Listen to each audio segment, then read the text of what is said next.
घुटनों से रेंगते रेंगते जब पैरों पर खड़ा हुआ, माँ तेरी ममता की छाँव में जाने कब बड़ा हुआ। इस सृष्टि के सृजन से लेकर अब तक सबसे लोकप्रिय और हृदय के करीब रहने वाला कोई शब्द है तो वह है माँ। इसमें जो मिठास है और जो गहराई है वह किसी अन्य शब्द में नहीं। शास्त्रों के अनुसार माँ में मो अक्षर प्रेम का प्रतीक यानी ममता का सागर और आ अक्षर शक्ति का प्रतीक यानी आत्मा का आधार। इन्हीं दोनों शब्दों में पूरा ब्रह्मांड समाया हुआ है। माँ केवल एक शब्द नहीं बल्कि वह शक्ति है जो बिना कुछ कहे हमारी हर जरूरत समझ लेती है। जननी, माता, अम्बा और धात्री स्वरूप ममतामयी, करुणामयी और वात्सलमयी माँ एक अद्भुत अनुभूति व संपूर्ण संसार है। माँ को शब्दों में बांधना उसी प्रकार कठिन है जिस प्रकार श्री सीता जी की तुलना किसी चर अचर प्राणी से करना होगा। यानी माँ भी अतुलनीय है। स्कंद पुराण का एक श्लोक है, नास्ति मातृ समा छाया, नास्ति मातृ समा गति, नास्ति मातृ समम त्राणम, नास्ति मातृ समा प्रिया। अर्थात माता के समान कोई सहारा, शीतल छाया या आश्रय नहीं है। माता के समान कोई रक्षक या बचाने वाला नहीं है। माता के समान कोई प्यारी या संतान का हित चाहने वाला नहीं है। श्लोक का मूल भाव तो यही कहता है कि माँ का प्रेम और सुरक्षा दुनिया में अतुलनीय है।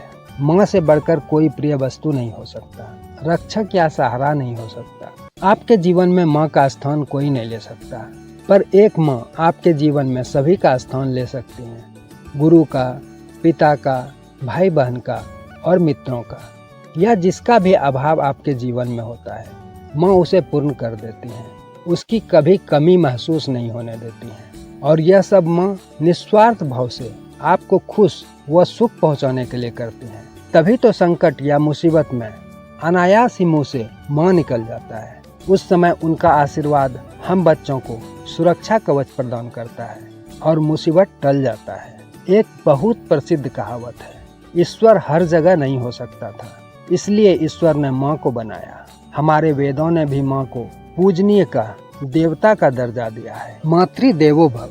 सचमुच माँ वो अलौकिक शब्द है जिसके स्मरण मात्र से रोम रोम पुलकित हो उठता है। दुर्गा सप्तशती या चंडी के अनुसार माँ केवल जन्मदात्री नहीं है बल्कि इस चराचर जगत की आद्या शक्ति है जो सृष्टि का आधार है, जिसका सबसे सुंदर उदाहरण इस श्लोक से मिलता है।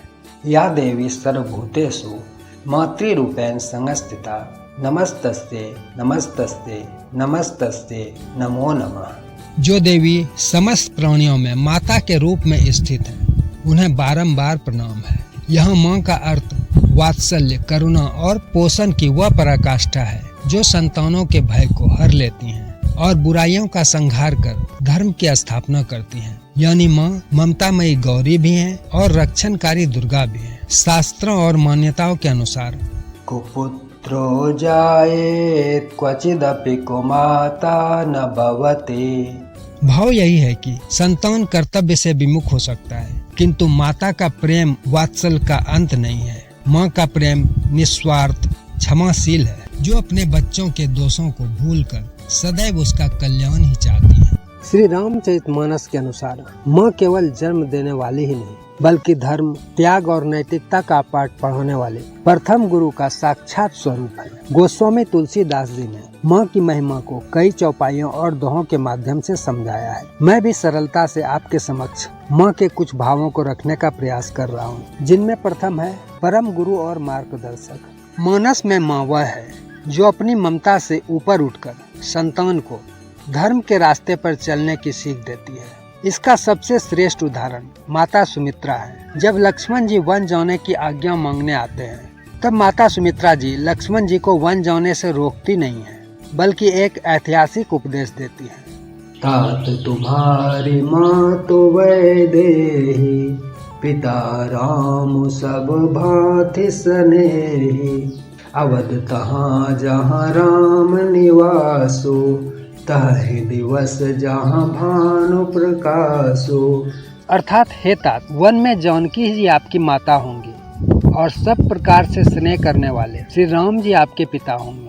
यानी जहाँ श्री राम का निवास है वहीं अयोध्या है। यह चौपाई बताती है कि एक सच्ची माँ वह है जो पुत्र को सुख सुविधा ही नहीं देती बल्कि कर्तव्यनिष्ठ और सेवा करना भी सिखलाती है। दूसरा, आज्ञा का पालन। रामचरितमानस में ही माँ के वचन को वेद वाक्य यानी पत्थर की लकीर माना गया, जिस पर तर्क वितर्क नहीं किया जाता। श्री राम जी कहते हैं, मातु पिता गुरु प्रभु कै बानी, बिनहि विचार करिए शुभ जानी। अर्थात माता पिता गुरु और स्वामी की बात को बिना विचारे यानी बिना शंका किए अपने लिए शुभ जानकर तुरंत पालन करना चाहिए।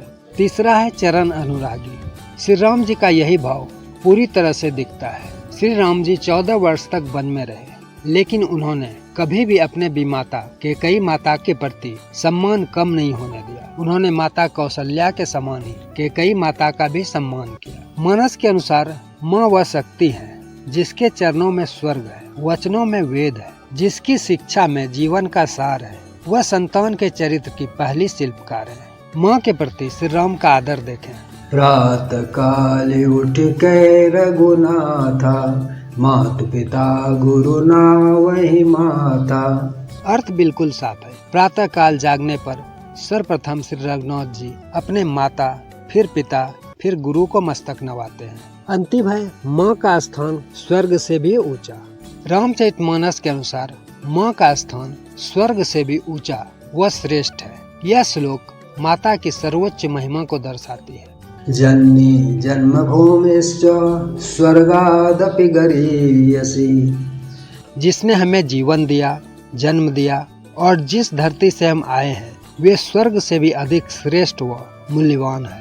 माँ केवल शरीर नहीं देती बल्कि संस्कारों की नींव रखती है। माँ करुणा की वह धारा है जो बिना किसी स्वार्थ के बहती है। आगे एक झलक हमारे 5वें वेद महाभारत में भी देखते हैं, जिसमें माँ की महिमा को अद्वितीय बताया है। यक्ष युधिष्ठिर संवाद में युधिष्ठिर महाराज कहते हैं, माता गुरुथरा भूमि। माता भूमि से भी अधिक भारी है। अर्थात एक माता अपने बच्चों के लिए जो त्याग करती है, उनका जो संस्कार और प्रेम रूपी भार है वह पृथ्वी की बोझ से कहीं अधिक है। माँ का सही मतलब तो उस दिन समझ में आता है जब माँ नहीं होती है। माँ जब इस दुनिया से जाती है तो सिर्फ बच्चे और घर वाले ही नहीं रोते, उसके साथ साथ रोता है वह घर, वह आंगन, वह किवाड़, वह चूल्हा, वह बर्तन जिनसे माँ ने अपने लोगों को प्यार परोसा। एक माँ का जाना सिर्फ एक शरीर का जाना नहीं होता, वो पूरा एक जीवन ले जाती है, पूरा एक संसार। एक माँ सिर्फ घर नहीं बनाती, वह खुद एक संसार होती है। घर की दीवारें आज भी उनकी खुशबू से महकती है। माँ भले ही पास नहीं, उसकी दुआएं हर कदम साथ चलती है। इसलिए जिसके पास अभी माँ के सेवा का सौभाग्य है वो इसे परम सौभाग्य जान लाभ ले, क्योंकि दूर रहती है सदा उनसे बलाएं साहिब, अपने माँ बाप की जो रोज दुआ लेते हैं। माँ जैसा निस्वार्थ सेवा और लाड़ प्यार दुनिया में और कहीं मिलना असंभव है। सो आप भी उन पर अपना सर्वस्व लुटा दें और उनका आशीर्वाद लेते रहें।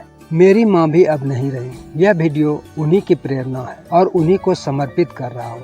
माँ के निस्वार्थ प्रेम और उनके संघर्ष को शब्दों में पिरोना और छोटे से वीडियो में व्यक्त कर पाना असंभव है। श्रीमद् भगवद गीता के अनुसार देह नश्वर है, पर माँ का अस्तित्व, उनका प्रेम व समर्पण अमर होता है। वे अब यादों में और उनके द्वारा मिले संस्कारों में जीवित रहेंगी। आपका साथ बने रहने के लिए आभार। प्रसंग अच्छा लगा हो तो लाइक कमेंट कर मनोबल बढ़ाएं। पुनः मिलते हैं नए विषय के साथ, तब तक के लिए जय जय माँ, जय जय सिया राम।